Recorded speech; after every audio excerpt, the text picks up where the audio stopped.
Hello दोस्तों, मैं अजीत कुमार और एक चीफ इंजीनियर और इन्वेस्टर ट्रेडर भी हूँ।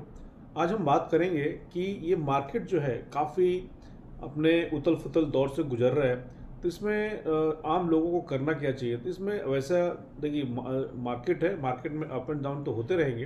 इसमें आपको बहुत ज़्यादा घबराने की ज़रूरत नहीं है, क्योंकि अभी मार्केट जो ऑलरेडी काफ़ी नीचे निचले स्तर पे है। इसका मतलब ये नहीं है कि इससे नीचे नहीं आ सकता है, बट हमें अगर अगर पैसे बनाने हैं तो थोड़ा तो रिस्क हमें ज़रूर लेना पड़ेगा। और ये ऐसे ऐसा लेवल है अभी निफ्टी का, जो जिस लेवल पे अभी निफ्टी है, इसमें भी अभी हम इन्वेस्टमेंट की अच्छा खासा अपॉर्चुनिटी है। तो अभी भी इस मौके पे भी हम अच्छा खासा इन्वेस्टमेंट कर सकते हैं। और स्पेसिफिक जो स्टॉक्स हैं उस पर अगर हम ध्यान दें तो हमें अच्छा खासा प्रॉफिट मिल सकता है। देखिए, अभी जो लोग काफ़ी जिनको नया है या जिनको डर लगता है कि हमें अभी मार्केट में एंट्री करना चाहिए या नहीं, तो बेस्ट ऑप्शन क्या है कि चूंकि ऑलरेडी वोलाटिलिटी कंटिन्यू है, आपको पता है कि वोलाटिलिटी है, और अब अगले महीना दिन भी रहने का 100% चांसेस है कि वोलाटिलिटी अप एंड डाउन होता रहेगा।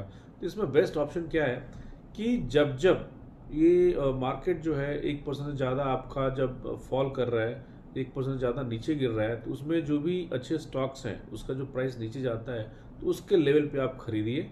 और अगर अगर आप लॉन्ग टर्म इन्वेस्टर हैं तो बहुत अच्छी बात है। लेकिन अगर ट्रेडर भी हैं तो अगर आप देखेंगे कि 10 दिन में या एक सप्ताह में 15 दिन में आपको एक अच्छा खासा रिटर्न मिल जाता है, तो उसमें आप चाहे तो आप उसको बेच के निकल सकते हैं। लेकिन बेस्ट क्या है, जैसे कि आजकल आप देख रहे होंगे काफ़ी पिछले 2-3 महीना से जो कभी कभी आपको 2% भी नीचे गिर जाता है निफ्टी। अभी 2 दिन पहले टैरिफ की वजह से जो हमारा निफ्टी जो है 3-3.5% तक नीचे चला गया था। तो ये जो मौका है, स्पेशली जो 3%-4% इतने बड़े बड़े जो फॉल्स होते हैं, तो उसमें एकदम आप अगर देखें तो उसमें हर आदमी चाहता है कि हम पैसा लगाएं, और उसमें पैसा लगाने से अगले 1-2 दिन में आपको 100% प्रॉफिट मिलता है अगर आप अच्छे स्टॉक में डालते हो तो इसमें अगर आपको थोड़ा भी लगता है कि ये पता नहीं हमारा, अगर आप डरे हुए हैं कि और भी फॉल होगा या हमारा पैसा सेफ होगा कि नहीं होगा, हमें रिटर्न मिलेगा कि नहीं मिलेगा, तो उसके लिए बेस्ट ऑप्शन क्या है कि आप डेली का डेली अपना इन्वेस्टमेंट ना करें। उसमें आप अपने पैसे को कलेक्ट करके रखें, इकट्ठा रखें, और जैसे ही ऐसा मौका आता है जिसमें कि 3 से 4% आपका इंडेक्स गिर जाता है, उस दिन आप अच्छे जो भी आपको लगता है कि जो बेस्ट स्टॉक्स है मार्केट में, उसमें आप अच्छा खासा पैसा डाल दीजिए। इससे आपको होगा क्या कि जब वापस से जब वो बढ़ेगा, क्योंकि अब तक का जो निफ्टी का रिकॉर्ड है, आप देखेंगे कि जब जब 3 से 4% एक सिंगल डे में जब गिरा है, जो कि हिस्ट्रिकल होता है, तो उसका नेक्स्ट डे 100% उसको पॉजिटिव में जाना है, उसको ऊपर लेकर जाएगा ही जाएगा। क्योंकि ऑलरेडी जो पिछले दिन में काफ़ी लोग जो हड़कंप मचा रहा था मार्केट में कि हमें बेचना है बेचना है, अगले दिन काफ़ी लोग उसको चूंकि सस्ता हो चुका रहता है तो उसमें लोग खरीदने की कोशिश करते हैं स्टॉक्स, बहुत सारे लोग स्टॉक्स खरीदते हैं, और खरीदने की वजह से वापस वो मार्केट ऊपर की तरफ चला जाता है। तो इसमें बेस्ट क्या है, इसमें विन विन सिचुएशन है। आप जिस दिन 3 से 4% मार्केट गिरता है उस दिन आप खरीदें, और 1 से 2 दिन में अगर आप ट्रेडर हैं तो 1 से 2 दिन में आप उसको पैसा को इन कैश भी कर सकते हैं। तो इस तरह से आपका एक कॉन्फिडेंस भी बना रहेगा। लेकिन आप अगर आप मार्केट से बाहर रहेंगे तो डर डर के रहेंगे कि नहीं पता नहीं क्या होगा, तब तो आप हमेशा ही बाहर रहेंगे, क्योंकि मार्केट बिल्कुल स्मूथ बिल्कुल भी नहीं रहता है। मार्केट अप एंड डाउन तो होना ही है, कभी ऊपर कभी नीचे, कभी 1% नीचे कभी 2% ऊपर, ये तो मार्केट का तरीका है और मार्केट में होना ही होना है। आप अगर बाहर रहेंगे तो आप मार्केट को कभी ढंग से रीड भी नहीं कर पाएंगे, उसके जो अपना जो रफ्तार है, उसकी जो चाल है, उसको आप समझ में नहीं पाएंगे। इसलिए उसको समझने के लिए भी आपको मार्केट में रहना जरूरी है। आपको अगर आपको लगता है कि नहीं ज़्यादा पैसा हमको नहीं डालना है, तो कुछ ही डाल कर रखिए, 2-4 हज़ार 5 हज़ार डाल कर रखिए, और एटलीस्ट समझिए कि ये मार्केट कैसे रन कर रहा है, कैसे भाग रहा है, कैसे इसकी चाल क्या है, मतलब किस न्यूज़ से कैसे इम्पैक्ट पड़ रहा है। क्योंकि वर्ल्ड वाइड कोई ना कोई न्यूज़ तो हमेशा आती रहती है, और उस न्यूज़ से स्टॉक मार्केट जो है सबसे पहले इम्पैक्ट आता है। तो ये जो है आप अगर सोच लें कि हम बिल्कुल भी सेफ रहें स्टॉक मार्केट से, तो ऐसा बिल्कुल भी नहीं है। क्योंकि अगर वो गिरता है तो बढ़ता भी है, और अगर बढ़ता है तो गिरता भी है।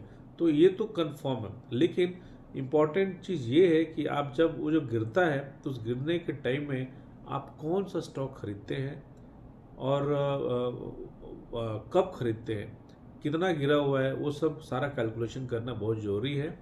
और उसके हिसाब से आप खरीदिए और बेचिए, देखिए आपको बिल्कुल भी प्रॉफिट होगा। तो इसमें घबराने की कोई ज़रूरत नहीं है, क्योंकि चाहे कोई भी स्टॉक हो, कितने भी अच्छे स्टॉक हो, वो गिरता ही है। और जब गिरेगा तो ये हमेशा याद रखिए, जब गिरेगा तो बढ़ेगा भी, दैट इज फॉर श्योर। और जो बढ़ा है कस के काफ़ी ऊपर तक गया है, उसको गिरना भी है। करेक्शन तो आना ही है मार्केट में, तो उसकी वजह से करेक्शन आता है, तो उसे घबराने की ज़रूरत नहीं है। अभी भी आप चाहें, अभी आज के डेट में जो काफ़ी अभी भी बहुत ज़्यादा ऊपर नहीं है और अभी भी बहुत ज़्यादा नीचे नहीं है। पॉसिबिलिटी है कि ये फर्दर नीचे जा सकता है, पॉसिबिलिटी है। लेकिन अभी देखिए कि निफ्टी जो है 22,000 के आसपास, 21,800 900 से वापस से बाउंस बैक करके अभी 22,500 600 तक पहुंच गया। तो 21,800 का जो था रेसिस्टेंस, वो वहां तक पहुंचा हुआ है। इसे जाने का चांसेस बहुत ही कम है, लेकिन इसका मतलब ये नहीं है कि चांसेस नहीं है। तो अगर आपको इन्वेस्ट करना है तो अभी भी इन्वेस्ट कर सकते हैं। लेकिन हाँ, ये भी ध्यान देना है कि आपको पूरा का पूरा पैसा इसमें नहीं डालना है एक साथ, क्योंकि ऑलरेडी ये अप्स एंड डाउन्स चल रहे हैं मार्केट के। तो इसमें आपको, अगर आप कुछ पैसा इकट्ठा करके रखेंगे तो इसको आप अच्छा खासा अपॉर्चुनिटी मिल सकता है, जब ये और भी फर्दर डाउन हो सकता है। तो ये एक्सपेक्टेड है, बट गारंटी नहीं है कि गिरेगा ही, क्योंकि अगर ये टैरिफ वाला इशू नहीं रहता वर्ल्ड वाइड तो शायद हमारा मार्केट ऊपर की तरफ ही बढ़ रहा था। और ये अगले 2-3 महीना में अच्छा खासा शायद 26,000 28,000 भी पहुंच सकता था। लेकिन ये टैरिफ की वजह से थोड़ा सा मार्केट में अनबैलेंसिंग हुआ और पूरे वर्ल्ड वाइड ये डिस्टर्बेंस हुआ, जिसकी वजह से ये हमारा निफ्टी और भी काफ़ी गिर गया। तो इस तरीके से अब इसमें देखना है आपको कि कौन कौन सा आपको स्टॉक खरीदना चाहिए, कब खरीदना चाहिए, और कौन कौन सा सेक्टर्स हमें खरीदना चाहिए। तो ऐसे बहुत सारे स्टॉक्स हैं जो कि आप खरीद सकते हैं, जैसे कि गुजरात हेवी केमिकल्स है, गुजरात अल्कली है, पावर ग्रिड है, एनएलसी है, इरकॉन है।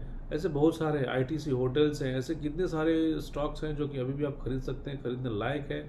और आपको एक अच्छा खासा रिटर्न अगले 3 से 6 महीने में वो आपको दे सकता है। Thank you.